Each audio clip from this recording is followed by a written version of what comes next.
Pada pertemuan kali ini kita akan membedah suatu kasus korupsi yang pernah terjadi di Indonesia di Kementerian Sosial. Nah, kasus korupsi ini mencuat pada awal Desember 2020, di mana KPK menahan CPB, mantan Menteri Sosial, dan AW, ini PLT Direktur Perlindungan Sosial Korban Bencana Sosial, PSKBS, terkait dengan perkara dugaan suap dalam pengadaan bantuan sosial untuk wilayah Jabodetabek tahun 2020. Ini setelah dilakukan gelar perkara, KPK menemukan bukti permulaan yang cukup untuk meningkatkan status perkara ke proses penyidikan dengan menetapkan 5 orang tersangka. 3 tersangka diduga sebagai penerima, yakni JPB, ini adalah mantan Menteri Sosial kemudian MJS, pejabat muat komitmen di Kementerian Sosial, dan AW, atau PLT Direktur Perlindungan Sosial Korban Bencana Sosial, atau PSKBS. 2 tersangka diduga sebagai pemberi, yakni AIM dari swasta dan HS, ini juga dari swasta. Tersangka JPB menunjuk MJS dan AW sebagai pejabat pembuat komitmen, atau PPK, dalam pelaksanaan proyek pengadaan paket sembako untuk bantuan sosial penanganan COVID-19 dengan cara penunjukan langsung. Nah, bagaimana kronologi konstruksi kasus tersebut, aktor-aktor siapa aja yang terlibat, kemudian juga berapa kerugian keuangan negara, kalau ada pasal apa saja yang dilanggar, serta bagaimana vonis atas ketetapan hakim yang mempunyai kekuatan hukum tetap atas kasus bantuan sosial di Kementerian Sosial tersebut. Maka untuk lebih jelasnya kita simak dalam tayangan berikut ini.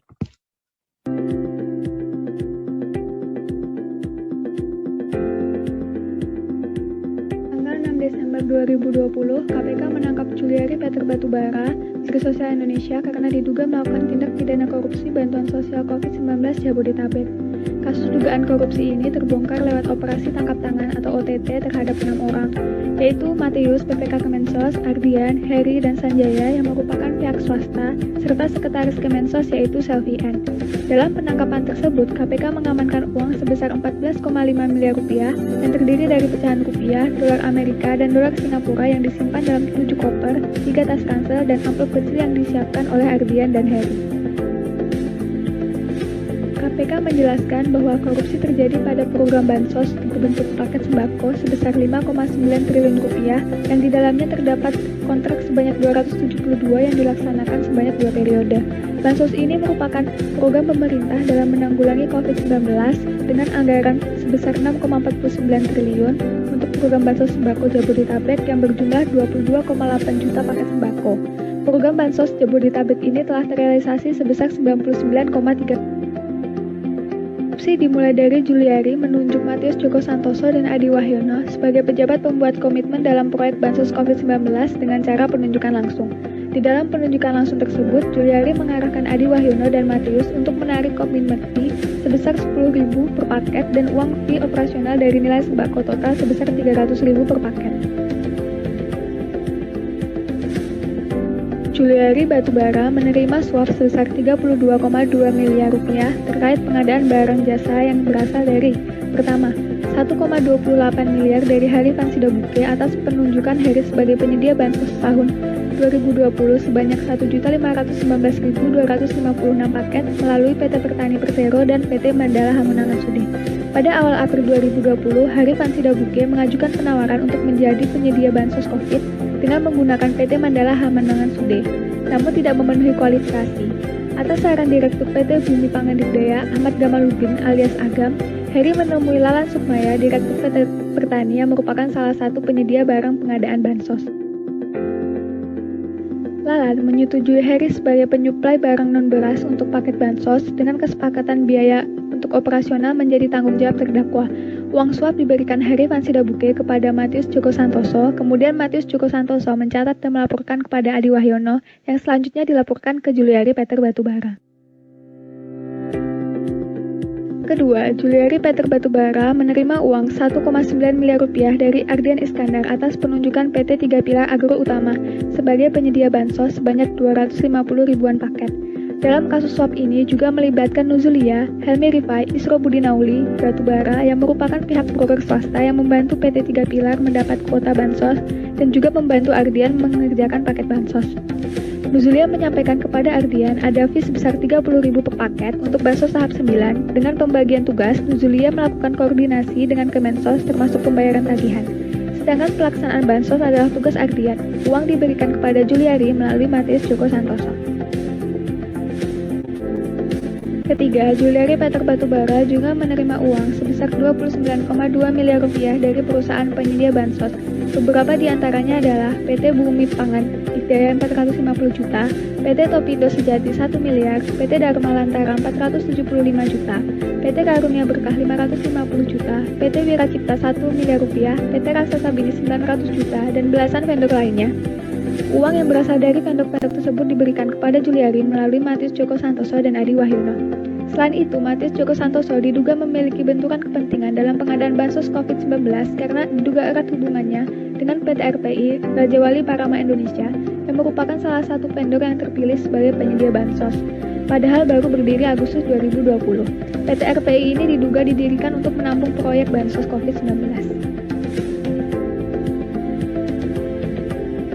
Jaksa penuntut umum mengungkap aliran uang korupsi bansos digunakan untuk pertama, pembayaran kepada EO untuk honor aktif Cita-Citata dalam acara makan malam Kemensos di Labuan Bajo sebesar 150 juta rupiah.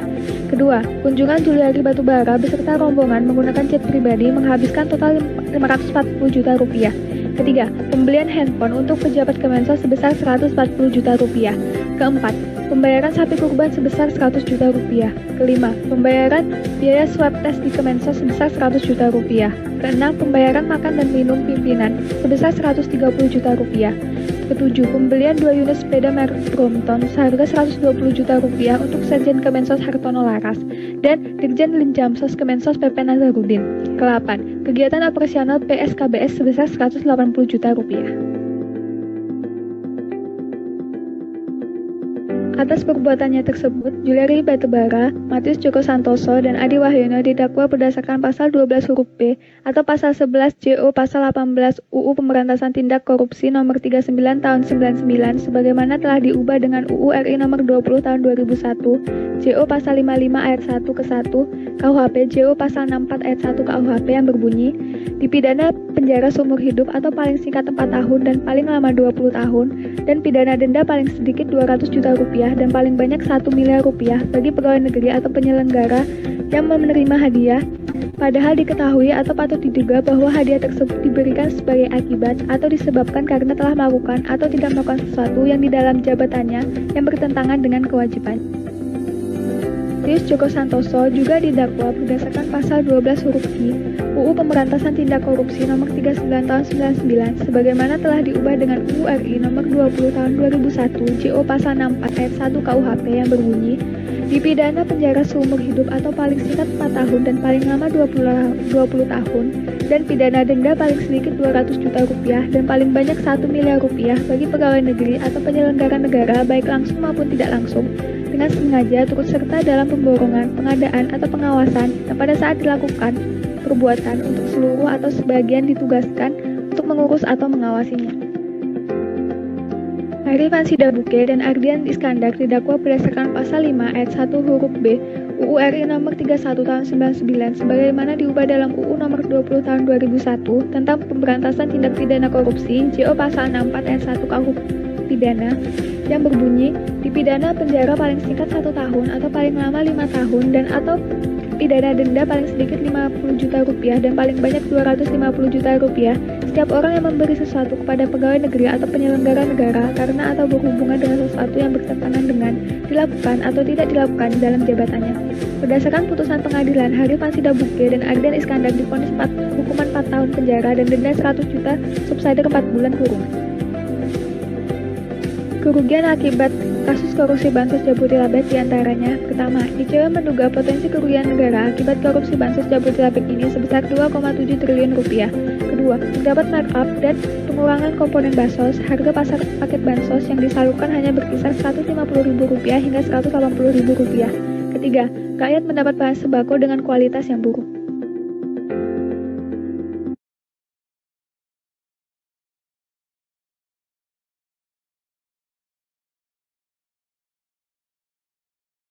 Baik, terima kasih ya. Ini videonya berapa menit ya? 10 menit kurang berapa detik gitu, Pak. Kurang sedikit ya. Bagus, Cecilia. Terima kasih ya, Cecilia. Baik, ada tanggapan, pertanyaan atau pernyataan? Silahkan. Nanti yang bertanya mau dicatat ya, Kevin ya. Izin bertanya, Pak. Anggarini, silakan Anggarini. Baik, sebelumnya terima kasih banyak Mbak Sisil atas presentasinya yang sangat menarik dan sudah lengkap. Saya izin bertanya, tadi kan Mbak Sisil sudah menjelaskan bahwa Pak Juliari ini didakwa dengan pasal 12B atau pasal 11, Jungto pasal 18, UU Tipikor 39 tahun 99 dan perubahannya. Kemudian juga tadi ancaman hukumannya itu bisa dipidana penjara seumur hidup atau paling singkat 4 tahun dan lain sebagainya. Nah, yang menjadi pertanyaan saya, Mbak, jadi kan kasus korupsi ini kan sudah termasuk tindakan kejahatan yang luar biasa ya, Mbak, dan menyangkut hajat hidup orang banyak. Maka harusnya kan hukuman yang diberikan itu sebanding dengan tingkat kejahatannya. Nah, tapi kalau kita lihat dari berita kemarin, kan Pak Juliari itu hanya divonis 11 tahun penjara dan juga ada beberapa dendanya juga. Nah, menurut Mbak Sisil, apakah pemberian vonis 11 tahun penjara itu sudah tepat dan sebanding dengan tindak kejahatannya? Kemudian, kira-kira apa sih Mbak yang jadi pertimbangan kenapa terpidana kasus korupsi yang seperti itu tidak diberikan hukuman maksimum, Mbak? Kan kalau tadi kita lihat di undang-undangnya kan dia bisa tuh dipidana penjara seumur hidup. Tapi nyatanya tidak diberikan hukuman maksimum. Nah, itu kira-kira pertimbangannya kenapa ya, Mbak? Terima kasih, Mbak Sisil. Oke, silakan Mbak Sisil. Ini menarik ya pertanyaannya. Jangan-jangan Sisilia nggak tahu kalau ini 11 tahun gitu ya. Kamu ngikutin nggak dari yang terbaru ya Sisilia ya? Yang terbaru tuh baru saya lihat beritanya baru muncul kemarin, Pak. Baru muncul kemarin. Iya. Oke, bagus ini. Silakan ditanggapi ya pertanyaan dari siapa tadi? Anggarini. Anggarini ya, bagus pertanyaannya. Silakan, Sisilia. Kalau menurut aku kenapa dia nggak dihukum maksimal? Mungkin yang pertama karena itu dia kan juga dituntut buat mengembalikan kerugian negara sebesar 14,5 M juga. Jadi menurutku gara-gara itu sih. Terus kan dia kan juga pas penangkapan itu dia juga KPK udah ngamanin sebesar 14,5 miliar juga pas penangkapannya. Jadi gara-gara itu nggak dihukum maksimal. Kalau menurut aku sih harusnya dihukum maksimal sih. Maksimalnya berapa sih, Sil? Seumur hidup, Pak. Seumur hidup. Emang kamu benci banget sama ini? Ya soalnya pas bansos juga kan, Pak. Baik. Bagus. Apakah bisa menjawab pertanyaan dari ini tadi Anggarini? Halo, Angga? Iya, bisa, Pak. Jadi seharusnya hukumannya maksimal ya, Mbak, seumur hidup ya. Karena bansos menyangkut hajat hidup orang banyak ya. Iya, menurut aku gitu.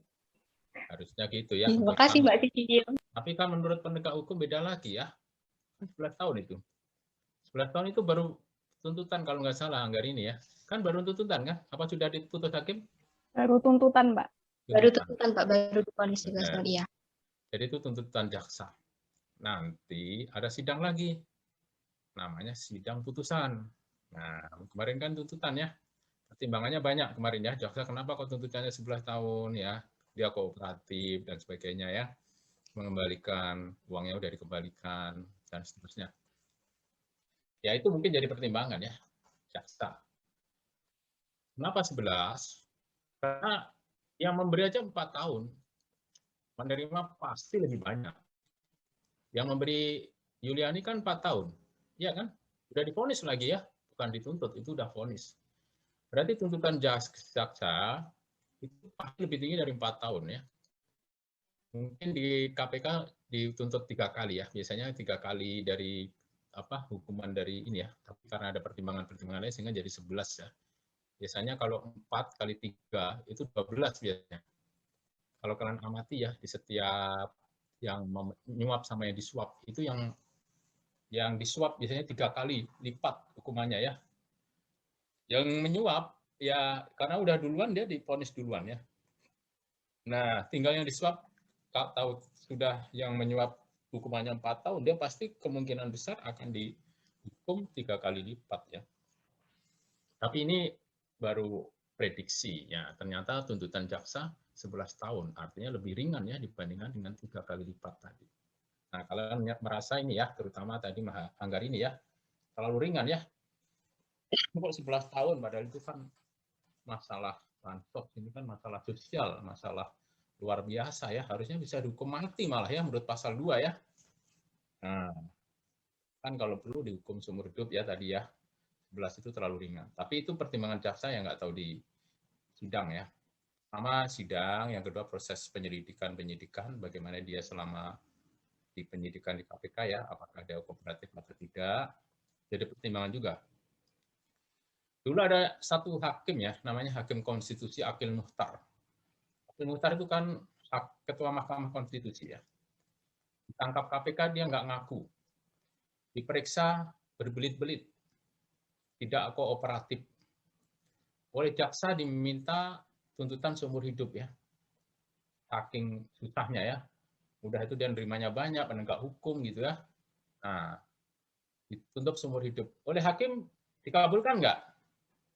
Dikabulkan, sama tuntutan sama hakim sama jaksa. Akhirnya hukumannya seumur hidup ya. Dia banding dia sampai ke Mahkamah Agung. Oleh Pak Artijo, Pak Al-Kausar, tetap aja seumur hidup ya. Jadi sudah mulai ini dia merasain ya, kalau perlu potong tangan saya ya kalau saya korupsi gitu ya. Ternyata dia korupsi ya. Kan mengatakan gitu ya. Dia kan waktu ditangkap pertama kali dia bilang tidak korupsi ya, tidak terima apa-apa gitu ya. Nah, ternyata terbukti dia terima apa ya. Apa itu banyak lagi ya. Miliaran ya. Jadi sebagai ketua Mahkamah Konstitusi itu gaji per bulan kan kalau nggak salah sekitar 90 juta ya waktu itu ya. Hampir 100-an lah. Ya kalau dia mau 1 miliar ya, kalau 1 miliar kali 100 juta, ya setahun lah ya dapat 1 miliar. Dia puasa aja 1 tahun dapat 1 miliar ya misalkan. Tapi yang diterima lebih dari 1 miliar ya, karena banyak cara yang dia uang ya. Nah ini ada pertimbangan-pertimbangan tertentu di penegak hukum yang menjadikan tuntutannya besar atau kecil ya, berat atau ringan. Jadi banyak ya faktor ya, tentang sebelumnya apakah dia sudah melakukan tindak pidana korupsi yang sama atau tidak. Jadi intensitas itu mengaruh juga, frekuensi ya.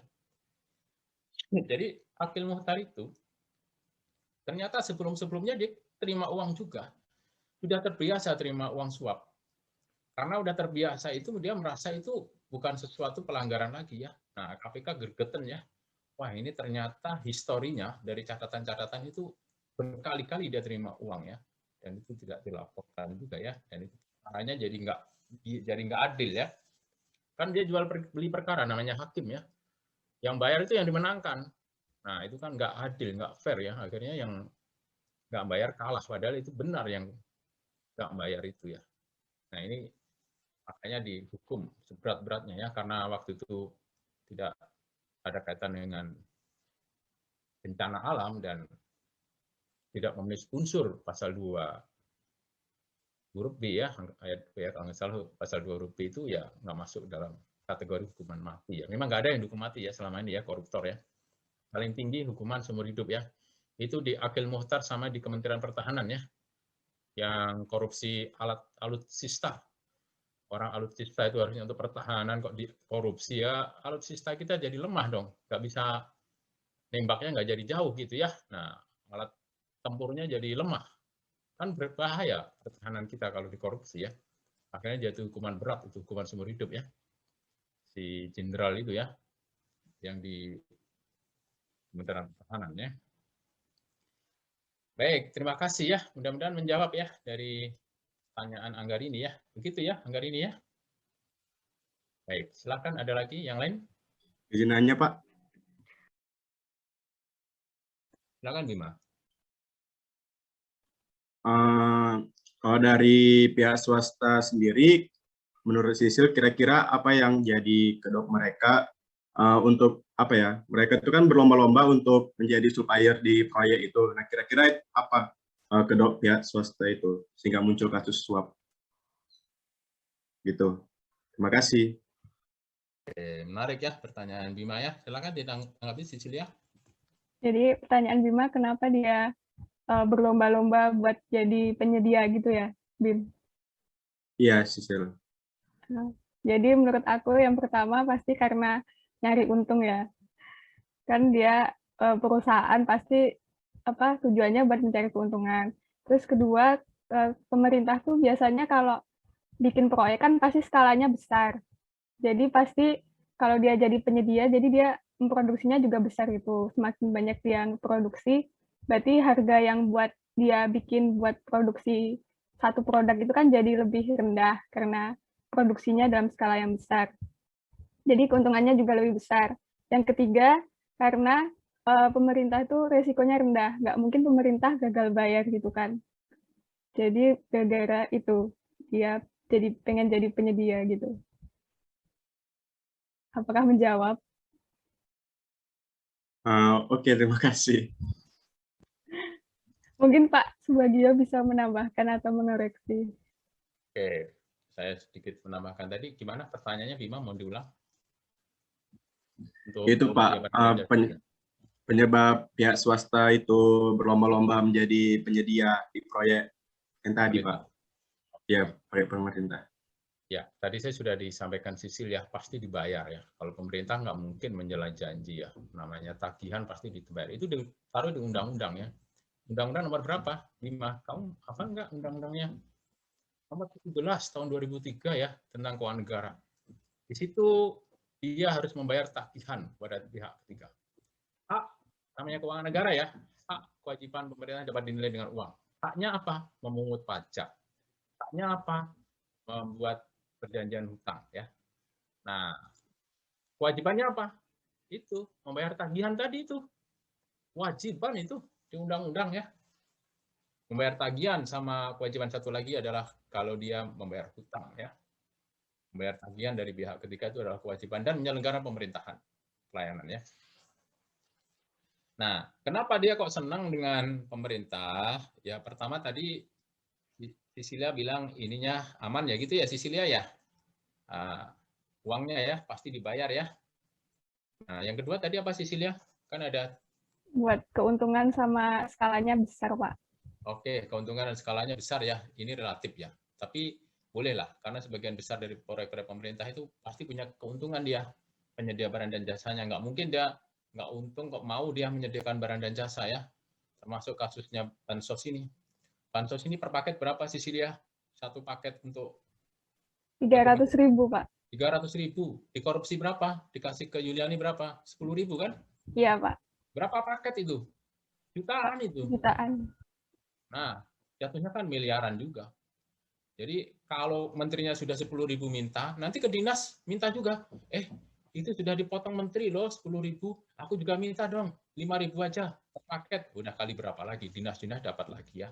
Nah, akhirnya kan dinas yang lain-lain mungkin ya saya nggak tahu di mana-mana, itu bisa jadi berlomba-lomba pengen dapat juga. Karena menterinya begitu.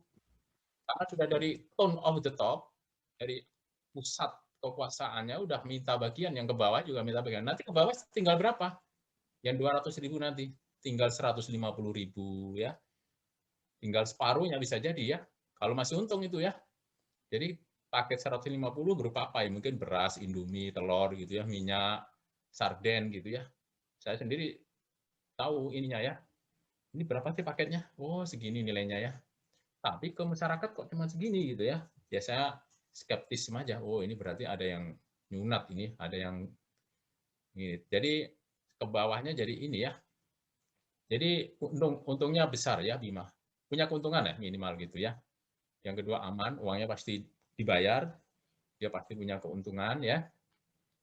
Terus yang ketiga, ini kalau dia penyedia barang dan jasa, dia punya istilahnya nilai tambah ya. Brandnya jadi naik dia. Oh ini yang menyediakan ini loh, yang menyediakan ini gitu ya. Jadi mereka punya kayak pangsa pasar dan itu jadi marketing dia, pemasarannya dia.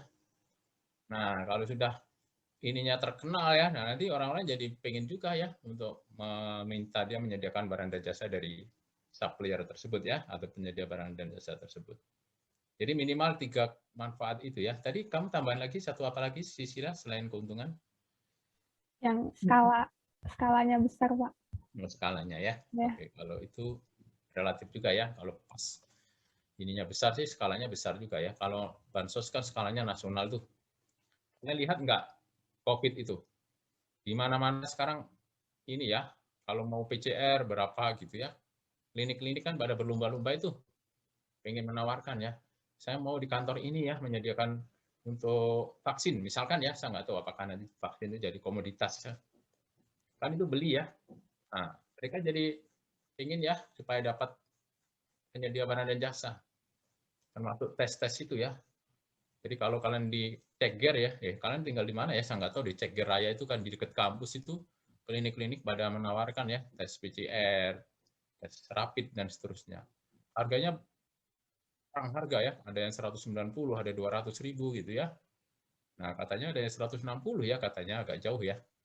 Cuman kalau dipanggil ke rumah nambah ongkos transport gitu ya. Ya itu beda-beda inilah. Termasuk obat ya, karena langka jadi mahal ya. Vitamin, oksigen ya. Kemarin saya pesan oksigen itu waiting list ya. Pada saat istri sakit, COVID ya, kena corona, sesak gitu kan, butuh oksigen ya. Saya pesan, wah Pak, lagi waiting list Pak, kosong gitu. Waduh, kemana lagi ya? Ya kita berusaha lah supaya ini ya. Itu karena kondisi supply and demand ya. Kalau demand-nya, kan kalian belajar ekonomi ya. Kalau demand-nya tinggi, nah jadi kan namanya permintaan tinggi, harga dimainkan jadi mahal kan. Nah kalau ininya harganya rendah, jadi penawarannya ya, jadi penawarannya tinggi, harganya jadi murah. Kalau penawaran banyak, orang banyak menawarkan, banyak yang nggak butuh, harganya jadi rendah ya. Satu dia. Sementara kalau permintaan tinggi, harganya jadi mahal ya. Kemarin saya kan waktu istri sakit itu saya bawa ke rumah sakit Pondok Indah ya, Pondok Indah Bintaro. Yang terkenal mahal itu ya, rumah sakit Pondok Indah itu ya. Di situ ditolak ya, ditolak katanya udah habis Pak ruang perawatan. Oksigennya habis gitu. Saya heran, rumah sakit sebesar itu kok oksigen habis ya. Saya datang itu pagi-pagi sekali tuh. Sholat subuh tuh jam 5 ya, saya datang itu sebelum ada orang yang lain. Awalnya udah diperiksa ya, udah diperiksa gini gitu, terus kemudian sakitnya COVID, nah, itu oksigen, dia bilang nggak ada katanya gitu ya. Ternyata setelah saya telusuri ya di peraturan pemerintah, untuk yang sakit COVID itu ditanggung pemerintah ya, terutama di rumah sakit. Jadi nanti tagihannya diberikan kepada pemerintah, pemerintah yang bayar. Sorry. Jadi istri saya pulang dari rumah sakit Polri ya, saya kan bawa kemana-mana nggak bisa tuh, akhirnya saya bawa ke rumah sakit Polri ya. Pulang dari sana saya nanya ya, berapa biayanya? Pak, biayanya ditanggung oleh negara Pak di Kementerian Kesehatan. Oh gitu, ya udah siapkan puluhan juta ya, belasan juta, puluhan juta. Wah ini seminggu ini istri habis berapa ini, ya udahlah nggak apa-apa buat ini ya, pengobatan ya demi kemanusiaan. Bahkan 100 juta pun saya siap bayar ya. Ternyata nggak bayar sama sekali, saya juga heran ya. Loh, ini nggak bayar ini gitu ya. Padahal kan 8 hari di situ. Terus makannya gimana? Ya ditanggung pemerintah juga, Pak. Semuanya obat juga ditanggung pemerintah. Termasuk perawatan ditanggung pemerintah juga. Oh, begitu ya. Terus ini ada aturannya ya, ada Pak aturannya. Oh iya ya, ternyata ada aturannya ya dari negara ya. Kalau sakit COVID itu ditanggung pemerintah ya. Jadi mereka nggak mau kalau ditanggung pemerintah, mereka untungnya sedikit. Makanya kalau sakit COVID itu biasanya ditolak-tolak ya di rumah sakit yang gede itu. Nggak tahu apakah benar-benar nggak ada oksigen atau enggak gitu. Kasihan itu masyarakat yang butuh itu. Jadi mereka lagi butuh ini, mereka ini kalaupun dibayar oleh pemerintah sih standar, pasti ya standarnya ya standar pemerintah lah. Jadi kalau dia sakitnya non COVID biasanya malah dirawat di situ ya. Mungkin ya saya nggak tahu. Ini skeptisisme saya jadi seperti itu ya. Kasihan banyak yang meninggal yang nggak dapat rumah sakit itu ya. Nah ini pengalaman ya. Cuman bayar 10.000 itu Pak administrasi ya untuk fotokopi ya. 10.000 itu kan nggak terlalu ini. Karena memang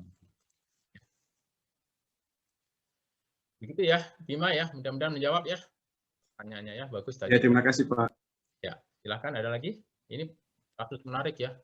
Kementerian Sosial ini ya. Tolong dicatat ya, Mas Kevin ya. Yang bertanya ya, tambahin di penilaian partisipasi ya. Bima siapa sebelumnya Bima tadi Anggarini ya. Anggarini juga tadi bertanya ya. Silahkan. Nah, mau dicatat ya Kevin ya.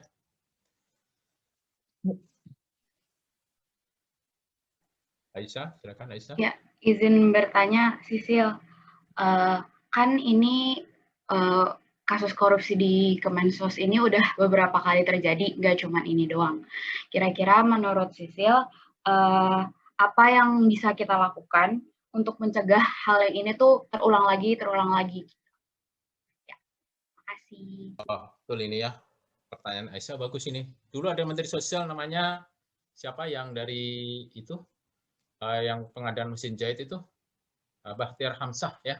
Kenal nggak sama Pak Bahtiar Hamzah, mantan Menteri Sosial yang ditahan KPK? Kena kasus korupsi. Ini juga gitu ya.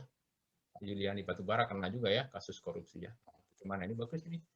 Silahkan ditanggapi ya, Sisilia. Ya, menurut aku yang pertama pasti memperbaiki sistem di Kemensosnya sendiri, gimana supaya pegawai-pegawainya itu nggak korupsi, terus membudayakan budaya anti korupsi di situ. Pokoknya kalau kayak gitu menurut aku dari sistemnya sendiri harus diperbaiki sih, dirombak gitu. Terus yang kedua pasti penyuluhan dan edukasi itu juga penting. Semakin banyak yang sadar berarti semakin banyak yang kayak kalau ngelihat korupsi langsung dilaporin atau gimana gitu. Terus yang ketiga ya dengan penegakan hukum. Kayak dikasih dituntut yang semaksimal mungkin lah, dikasih hukuman yang semaksimal mungkin. Menurut aku gitu. Gimana Aisyah, apakah bisa diterima?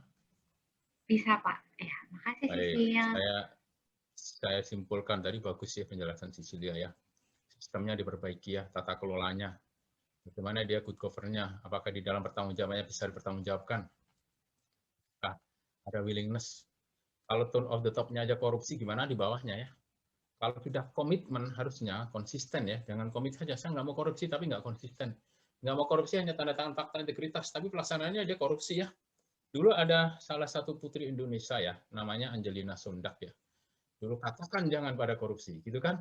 Nah, di iklannya ya. Ya kalian pernah lihat nggak iklan beliau gitu ya? Yang di TV itu ya. Nah, ternyata dalam pelaksanaannya waktu jadi anggota DPR, dia korupsi gitu ya. Nah, berarti kan nggak konsisten ya. Apa yang diucapkan dengan yang kerjakan beda. Nah, tadi ada perlunya edukasi ya. Edukasi itu untuk penyadaran ya sebenarnya tentang bahayanya korupsi dan bagaimana dan sebagainya ya. Yang ketiga penegakan hukum yang tegas tadi ya dari Sisilia ya. Jadi kalau memang ada koruptor ya untuk masalah sosial harusnya diberatkan ya. Karena ini masalah sosial ini masyarakat miskin ya. Masyarakat miskin kasihan, dia jadikan objek. Ini anggaran untuk mereka loh ya, masyarakat miskin. Padahal nggak sampai ke sana. Di atas namakan doang. Kasihan mereka. Jadi BLT-nya nggak sampai ke sana, terus uangnya juga nggak sampai ke sana, kemudian sembako nggak sampai. Sementara ininya di atas sudah korupsi, udah duluan gitu ya, duluan ngambil kan. Kalau udah di atas duluan ngambil, di bawah apa lagi? Wah, di atas ngasih contoh ini, mereka udah ngambil duluan, di bawah udah bancaan itu. Nah, kalau dia di atas sudah bagus, tone of the top-nya dari udah willingness-nya udah anti korupsi, di bawahnya bisa diberantas itu. Jadi mulai dari atas dulu. Korupsi itu kalau di atasnya ikut ini, wah udah babak belur tuh. Jadi kalau misalkan yang korupsi bawah, atasnya nggak korupsi itu oknum. Tapi kalau atasnya korupsi, bawahnya ini ya udah itu sistem. Udah nggak bagus itu, pasti. Nah, tata kelola ya. Jadi prinsip-prinsip anti korupsinya udah dilanggar itu. Begitu ya. Aisyah bagus tadi penjelasan dari Sisilia, saya cuma menambahkan aja ya. Baik, terima kasih ya Sisilia. Ini menarik ya kasus korupsi di Bansos ini ya. Kalau ada lagi silahkan, saya persilahkan ya. Izin bertanya Pak. Olivia, oke silahkan Olivia. Kan awalnya ketika kasus korupsi ini muncul, nah KPK itu kan bilang katanya mau ngancem buat hukum mati, tapi kan sekarang malah jadi divonis 11 tahun penjara. Terus kita juga belum tahu nanti setelah ketuk palu bakal benar-benar 11 tahun apa nanti bakal berkurang. Cuma mau nanya pendapat aja ke Sisil. Kalau misalkan ada hukuman mati, kira-kira kamu setuju gak? Terus kira-kira koruptor ini pantas gak untuk dihukum mati? Dan menurut kamu ini tuh pelanggaran HAM atau bukan? Makasih.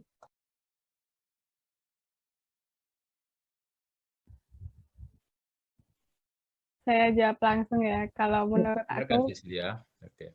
Kalau menurut aku dihukum mati itu aku nggak setuju sih. Soalnya yang menentukan hidup dan mati hanya Tuhan. Oke. Gitu. Menurut aku kalau seumur hidup di penjara seumur hidup aja. Nanti mungkin dihukumnya di neraka aja udah.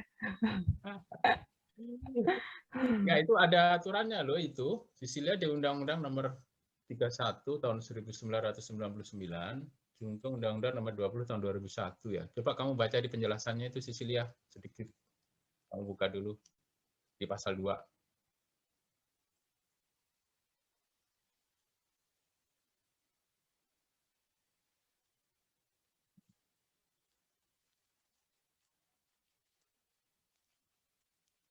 Ada Sisilia?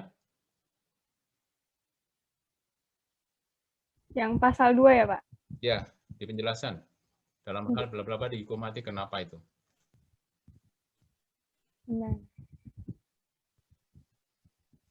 Pasal 2 yang dimaksud dengan melawan hukum. Yang B.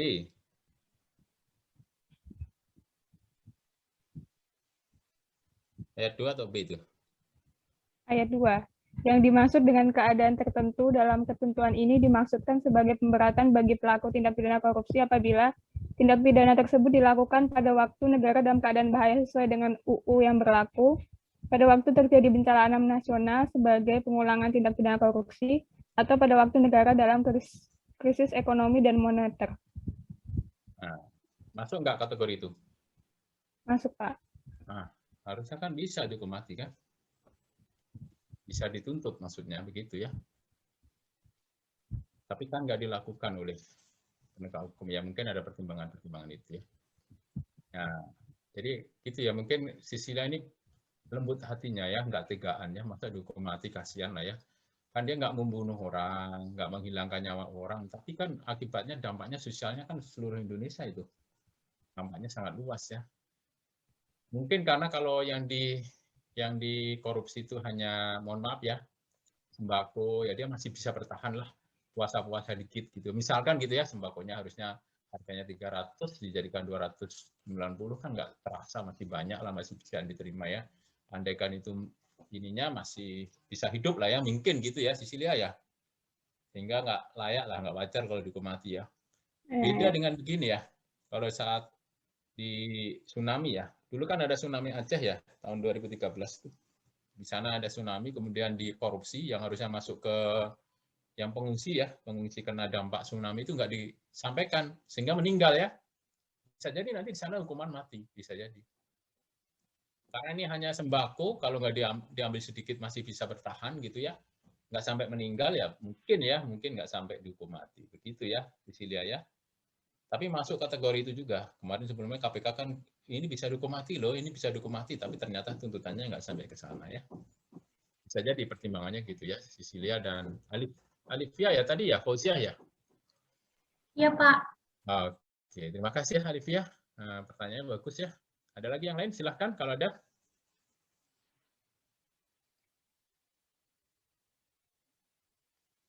Kalau nggak ada, video berikutnya ya, silahkan diputarkan.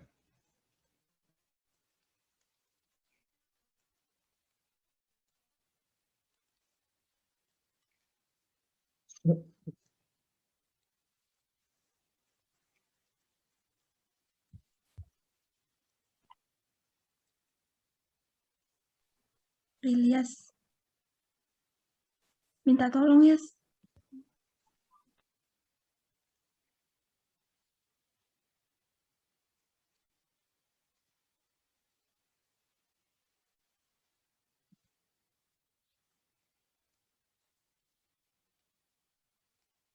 Kita akan belajar integritas kepada tokoh bangsa. Sobat pembelajar, pada pertemuan kali ini kita akan membahas mengenai belajar integritas dan anti korupsi dari tokoh bangsa. Bangsa yang besar adalah bangsa yang menghargai jasa dan meneladani integritas para tokoh bangsanya. Dalam sejarah sejak Indonesia merdeka, ternyata banyak sekali kisah dari para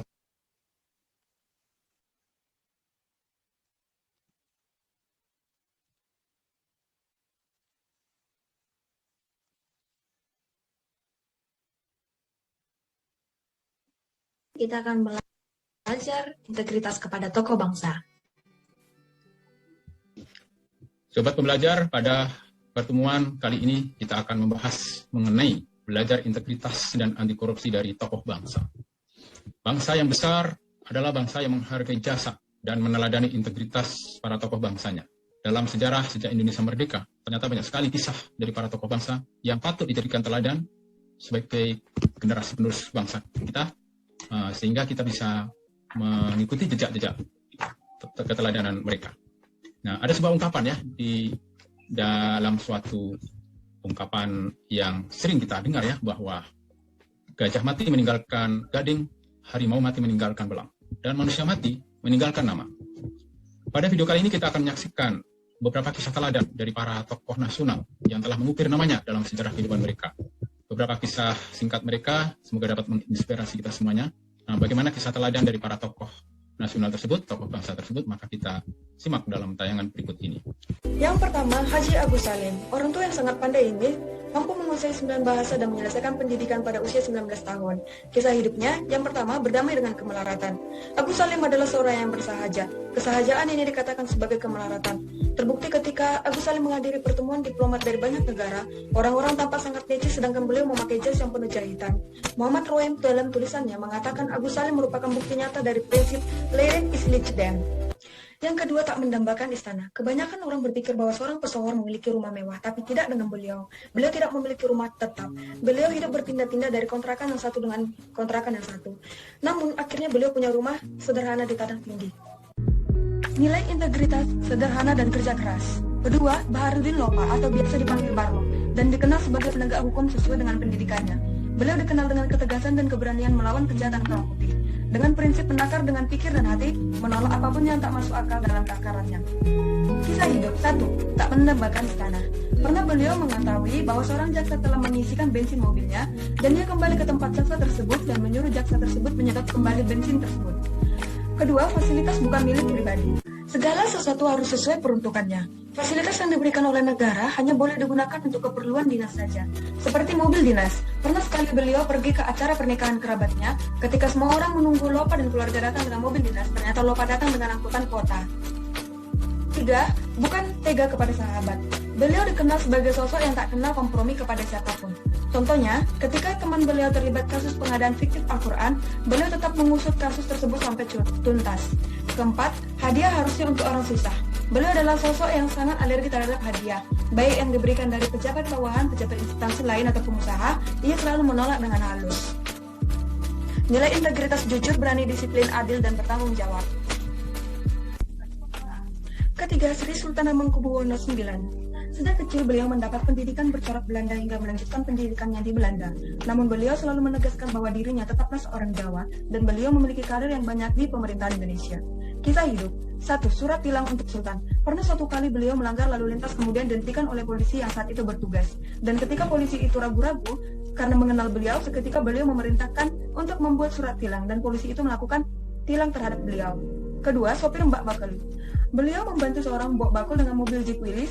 Ia mengantarkan Mbok ke pasar dan tidak menerima uang ongkos. Meski menjadi raja, ia tak lantas besar kepala dan gila hormat. Nilai integritas, peduli, dan bertanggung jawab. 4. Hogeng Iman Santoso. Menjadi polisi adalah cita-cita beliau sejak kecil, namun ia sempat berkiprah di bidang hukum sebelum akhirnya kembali mengikuti pendidikan polisi. Kisah hidup. 1. Tutupnya toko kembang kami. Beliau menutup toko kembang milik istrinya dikarenakan perasaan tidak adil dengan toko lainnya. Apabila semua orang terkait imigrasi memesan bunga dari toko mereka karena jabatan beliau, maka itu adalah tidak adil. Kedua, itu bukan rumah kami. Ketika beliau hendak menggunakan rumah dinas di Sumut, beliau meminta semua barang mewah yang ada di rumah itu dikembalikan dan hanya akan memakai barang-barang inventaris saja. Ternyata barang mewah tersebut milik bandar judi yang hendak menyuapnya. Nilai integritas, jujur dan berani, dan adil. 5. Ki Hajar Dewantara. Beliau seorang jurnalistik yang juga berkiprah di dunia politik. Beliau bergabung dengan Budi Utomo dan mendirikan IP. Kisah hidup 1. Mie Godok sang menteri. Setelah pelantikan beliau sebagai menteri, beliau dan keluarga memilih menikmati serantang mie godok di pinggir jalan. 2. Berburu perabotan bekas. Kemewahan bukanlah hal yang melekat dalam beliau. Ia tak malu membeli barang bekas Belanda yang penting masih bisa digunakan. Nilai integritas yang dimiliki adalah sederhana, jujur, dan peduli. Keenam, Muhammad Hatta. Sejak beliau masuk Mulo dan tertarik terhadap pergerakan, beliau bergabung dengan Jong Sumatranan Bond. Ketika menimba ilmu di Rotterdam, ia bergabung dengan Perhimpunan Indonesia. Kisah hidup 1. Kembalikan saja uang itu. Pernah waktu beliau berobat, obat yang diberi pemerintah masih berlebih. Beliau memerintahkan untuk mengembalikan uang sisa itu kepada pemerintah. Juga beliau mengembalikan sisa dana non-budgeter. Ia tak ingin mengambil rezeki yang tidak miliknya. 2. Demi sebuah rahasia. Kala itu, beliau mengumumkan sengaring dan mendapat kekecewaan dari istrinya. Ternyata beliau tidak memberitahu istri karena rahasia negara tetaplah rahasia negara, dan tak baik jika kebijakan digunakan untuk memupuk kepentingan pribadi. 3. Mimpi yang tak terbeli. Kala itu, beliau ingin membeli sepatu Belly dengan tabungannya, namun tabungannya tidak pernah cukup untuk membeli sepatu tersebut. Nilai integritas, jujur, sederhana, berani, dan tanggung jawab, kerja keras, dan peduli. 7. Muhammad Nasir. Jabatan dan kedudukan tak seharusnya mengubah kesahajaan. Ia pernah menjadi Perdana Menteri, pernah juga bergabung dengan PRRI. Kisah hidup 1. Kemeja bertambal. Diketahui bahwa Nasir tak malu mengenakan kemeja bertambalan dan beliau hanya memiliki 2 setel kemeja kerja. 2. Syukuri apa adanya. Beliau menolak pemberian sebuah mobil dari tamunya karena beliau tak mau hal itu akan menjadi beban dalam bertugas. Sebelum beliau diberi rumah dinas, ia tak malu menginap di pavilion temannya. Nilai integritas, sederhana, dan kerja keras. 8. Saifuddin Juri. Menjadi pejabat bukan berarti memanjakan kerabat dan sahabat. Kisah hidup 1. Karena kamu adikku. Pernah adik ipar beliau meminta beliau untuk memberangkatkannya ke Tanah Suci menggunakan fasilitas Kementerian Agama saat beliau menjadi Menteri Agama, tetapi beliau menolaknya. 2. Hobi baru sang menteri. Setelah pensiun, beliau berdagang beras untuk membutuhkan kehidupan keluarganya, dan uang pensiunannya digunakan oleh beliau untuk beli rumah bersalin Muslimat NU. Nilai integritas, adil, kerja keras, dan peduli. 9. Syafruddin Prawira Negara. Malu itu bila mengambil milik orang lain atau mengambil uang negara.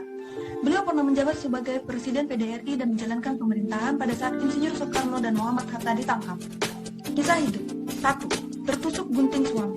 Kesetiaan beliau teruji dengan tidak memberitahukan kebijakan gunting Syafruddin yang merupakan kerjakan beliau sendiri kepada istrinya. 2. Sukun goreng ibu presiden. Saat menjabat sebagai presiden, istri beliau berjualan sukun goreng agar tidak hidup bergantung dengan orang lain atau tidak perlu meminjam.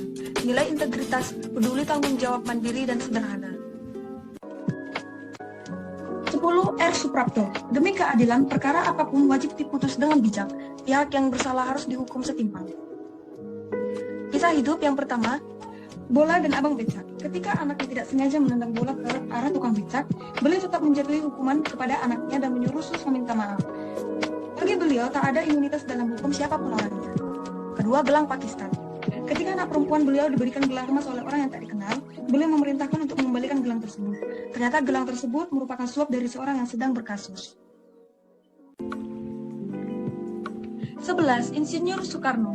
Biarlah diri merana asalkan negara tetap terjaga. Kisah hidup 1. Tak usik fasilitas negara. Setelah Musi tidak percaya diluncurkan, beliau turun dari jabatan presiden. Saat hendak meninggalkan istana, ia menegaskan untuk tidak mengambil apapun dari istana. Beliau juga tidak menyimpan dendam kala itu. 2. Tinggalkan duku idaman. Setelah berhenti menjabat presiden dan terusir dari istana, pernah beliau sekali berjalan keliling kota. Pak Karno ingin membeli duku dan seketika penjual duku tersebut berteriak girang memanggil teman-temannya karena mengenali beliau. Karena Pak Karno khawatir terhadap keselamatan mereka, Pak Karno bergegas pergi dan tidak jadi membeli duku tersebut. 12. Widodo Budi Darmo. Tak ada imunitas di dalam hukum siapapun dia. Kisah hidup 1. Menghukum sang anak kandung. Pernah Tono anak beliau tidak sengaja menembak sopir mereka hingga tewas. Walaupun Tono anak beliau, Tono tetap diadili dan dijatuhi hukuman. 2. Jangan mentang-mentang keluargaku. Beliau sangat menegaskan kepada keluarganya untuk tidak cemawa atas jabatan beliau. Jangan mengandalkan nama dan jabatan untuk kepentingan pribadi, termasuk dalam hal menggunakan fasilitas negara. Nilai integritas, disiplin, jujur, adil, dan sederhana. Sebuah pemerintahan yang hanya melindungi kepentingan bisnis saja tak lebih dari sekedar cangkang dan segera runtuh oleh korupsi dan pembusukan. Oleh Amos Bronson Alcott. Terima kasih.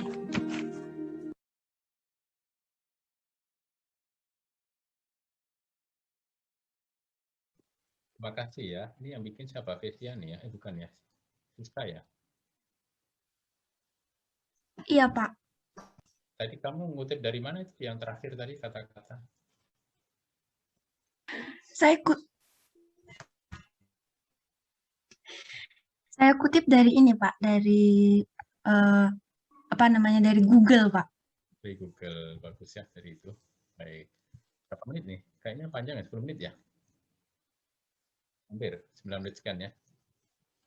9 menit 41 detik, Pak. 41 bagus ini. Lengkap ya. Jadi semuanya ditampilkan ya di buku Orange Juice. Kalau tadi kan yang korupsi, masalah ya. Ini kebalikannya ini. Orang yang berintegritas ini. Nah, bagaimana kisah-kisah beliau ya, yang patut kita teladani ya.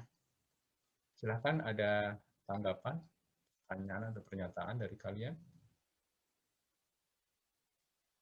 Ya, Indah, Rahma, silakan. Iya Pak, izin bertanya kepada Siska, kan dari tokoh-tokoh tadi kan banyak nilai-nilai yang bisa kita teladani dan bisa kita tiru.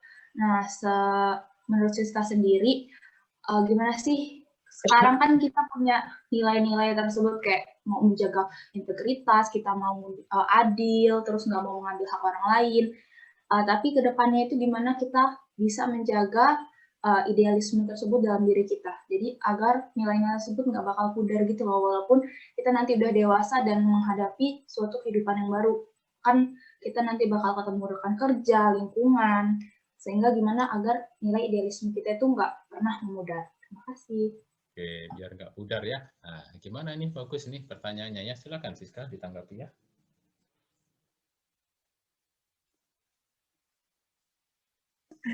Oke, izin menjawab ya.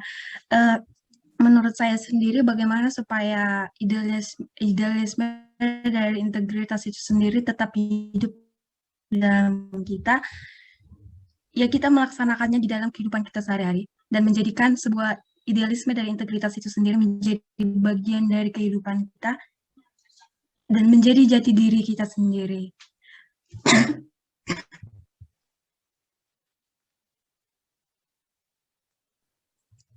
Misalnya bisa dengan kehidupan sehari-hari untuk selalu bersikap jujur, bersikap adil, tidak mementingkan kepentingan diri sendiri. Sebenarnya segala sikap integritas itu timbul dari dalam diri kita sendiri. Itu nggak akan bukan hal yang bisa diajarkan oleh orang lain, melainkan mau nggak dirimu sendiri melakukan itu. Itu kayak sejenis panggilan dari dalam diri sendiri untuk melaksanakan sebuah integritas. Menurut saya seperti itu. Bagaimana Indah, Rahma? Apakah bisa diterima penjelasan dari Siska? Ya Pak. Saya nambahkan sedikit ya. Kalau kata Hakim kan dimulai dari yang kecil, dimulai yang sekarang, hari ini ya. Nah, kemudian dimulai, ada 3M ya, apa? Mulai dari yang kecil, mulai saat ini, apa lagi? Mulai apa lagi? 3M itu?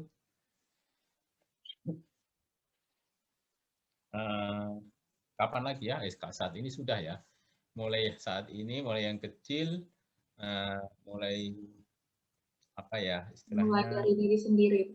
Dari diri sendiri ya, betul. Mulai dari diri sendiri ya.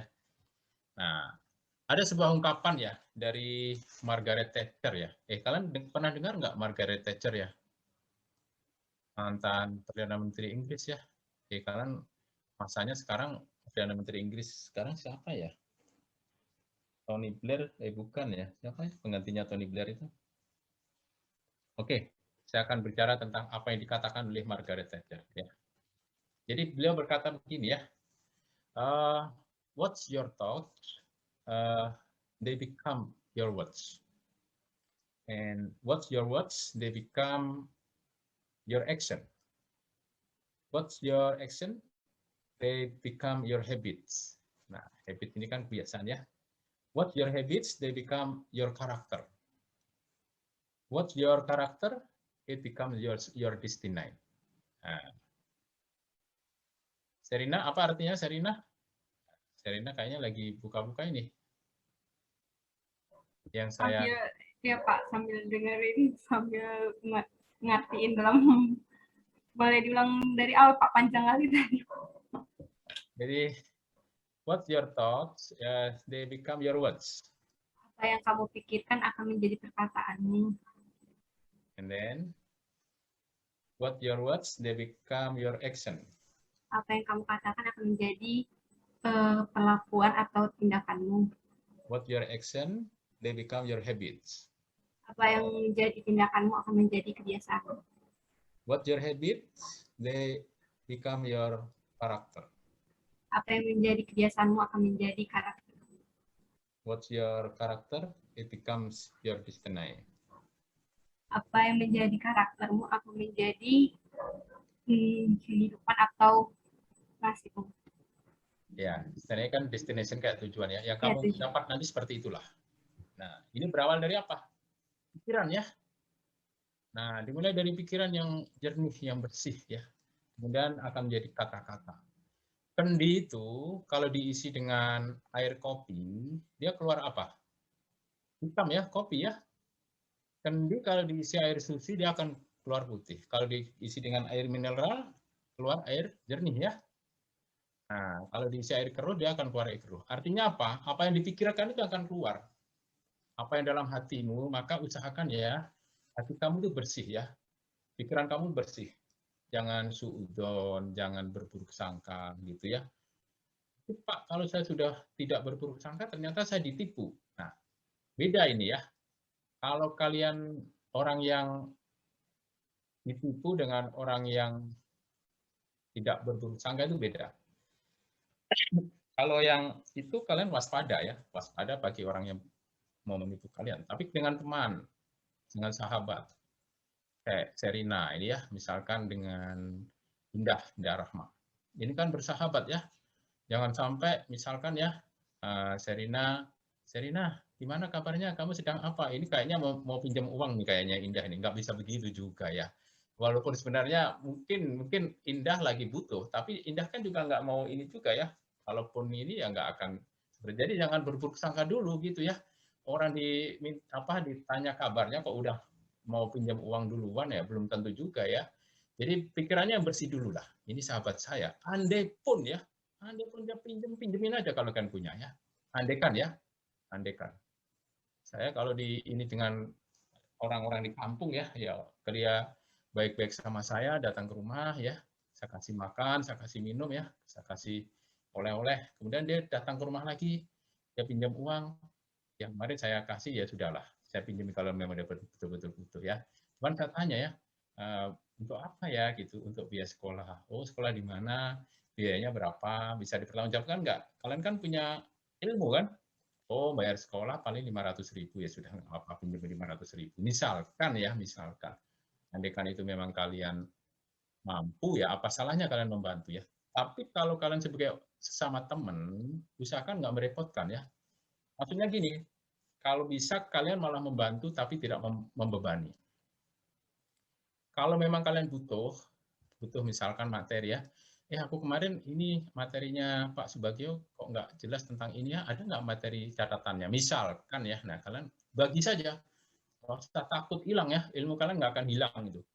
Materi ilmu ya tentang ini ya, tapi kalau materi uang ya kalian bagi hilang ya. Tapi kalau kalian sedekahkan jadi tabungan di akhirat. Intinya begitu ya, jadi jangan takut kalau kalian merasa kehilangan kalau ini. Jadi pikiran yang jernih, yang positif ya. Yang kalian lihat di YouTube juga yang bagus-bagus ya. Nah, tentang materi, tentang motivasi, pokoknya karena itu kan teknologi ya. Kalian kan kadang-kadang nggak diawasi ya, terutama yang jauh dari orang tua ini. Nah, kalian kendalikan diri ya. Jangan main game terus ya, mohon maaf ya. Ada mahasiswa PKN STAN itu yang main game terus, ketagihan ya. Akhirnya DO ya. Nah, saya juga prihatin juga ya. Kok bisa ya? Gara-gara game gitu bisa DO ya. Ternyata saya waktu ke sana, lagi main game gitu. Loh, kamu sedang apa gitu? ini lagi refreshing, oh gitu. Waduh, saya sedih banget ini kok bisa refreshing begini ya, padahal besok mau ujian gitu. Kamu mau belajar dong, kan besok mau ujian gitu ya. Ya sudah tadi Om, ini mau belajar lagi gitu. Itu Pak, sebagai itu anaknya ketagihan main game terus di kos, di kamar gitu. Waduh, bener. Jadi waktu itu dia akhirnya pengumuman ya, DO ya, ya sudah saya minta maaf nggak bisa monitor ya. Itu titipan dari sahabat saya. Tolong Pak Mas Subagio, ini anak saya lagi diterima di STAN,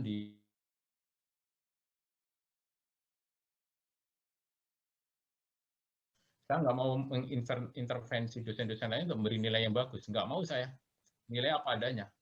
Ya sudah, memang nilainya begitu, ya begitu. DO aja. Saya ini ya saya pesan kamu ini ya, masa depan kamu kalau masih begini terus, saya nggak bisa jamin kamu akan bagus nantinya ya. Harus prioritas mana yang bagus, mana yang untuk ini ya. Kamu mahasiswa harus student, belajarlah dengan main tim terus. Bung Hatta ya, itu memberikan penghargaan pada orang-orang yang dianggap pro pada pemberantasan korupsi. Salah satunya adalah Gubernur ya Sulawesi Selatan.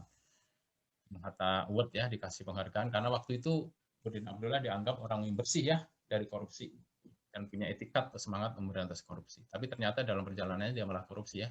Tapi akhirnya dicabut ya penghargaannya ya oleh yayasan tersebut ya, Bung Hatta Award. Ini yang mendirikan kebetulan kalau nggak salah anaknya Bung Hatta ya. Anaknya Bung Hatta itu ada beberapa ya, jadi Dr. Rahmi,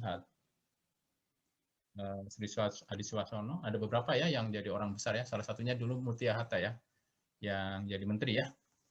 Jadi Bung Hatta itu meninggalkan anak-anaknya bukan harta, yang ditinggalkan ilmu ya. Anaknya disekolahkan tinggi.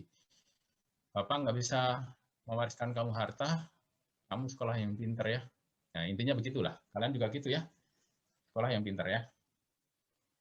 Baik, ini sementara saya cukupkan sampai di sini dulu ya, Kevin ya, dan kawan-kawan. Tadi kan masih ada satu lagi ya, yang punya siapa yang belum diputar terakhir? Punya saya Pak. Siti Masoroh ya. Nah, nanti diputar setelah break ya, Siti Masoroh. Iya Pak. Kita istirahat dulu sampai jam 12.15 ya, kita 15 menit. Nah, nanti kita ketemu lagi. Nah, bagi yang melaksanakan sholat duhur, saya ucapkan ya, selamat menunaikan ibadah sholat duhur. Bagi yang lunch ya, saya sampaikan ya, have a nice lunch ya, selamat makan siang. Dan yang lain-lain silahkan ya, tapi jangan meninggalkan ini ya, nanti kembali lagi ya, ketemu di sini ya. Artinya tetap nanti ke sini jam 12.15, jadi sekarang boleh istirahat bentar ya. Saya izin ya, off-kan video dulu.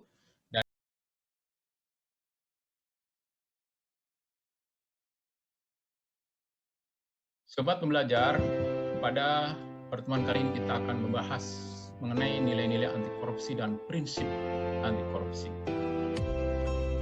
Pada prinsipnya korupsi itu diakibatkan oleh dua faktor utama ya. Yang pertama adalah faktor internal, yang kedua adalah faktor eksternal. Faktor internal merupakan penyebab yang datangnya dari diri sendiri pribadi atau individu dari setiap manusia ya. Nah, faktor internal ini sangat ditentukan oleh kuat tidaknya nilai-nilai anti korupsi yang tertanam dalam diri setiap individu tersebut. Nilai-nilai anti korupsi itu perlu diterapkan dan diimplementasikan ya oleh setiap individu dalam kehidupan mereka, baik di keluarga, organisasi, maupun di tengah-tengah masyarakat. Sedikitnya terdapat 9 nilai-nilai anti korupsi yang ditanamkan oleh setiap individu ya, yang diimplementasikan dan dikembangkan oleh KPK ya. Dari 9 nilai tersebut ya adalah pertama adalah jujur ya, kejujuran. Yang kedua adalah berdiri atau kepedulian. Yang ketiga adalah mandiri. Yang keempat disiplin. Yang kelima tanggung jawab. Yang keenam kerja keras. Yang ketujuh sederhana. Yang kedelapan berani, dan yang kesembilan adalah adil. Nah, kemudian selain faktor internal, ternyata ada faktor eksternal juga ya yang menyebabkan terjadinya korupsi. Nah, faktor eksternal ini berasal dari luar individu atau luar pribadi dari manusia tersebut ya. Nah, ini bisa berasal dari lingkungan atau sistem yang berlaku ya, di mana mereka tinggal. Pencegahan korupsi dapat dilakukan dengan menghilangkan atau setidaknya mengurangi kedua faktor penyebab tersebut. Nah, untuk mencegah terjadinya faktor eksternal, maka setiap individu juga perlu memahami dengan mendalam prinsip-prinsip anti korupsi. Nah, terdapat sedikitnya 5 prinsip anti korupsi.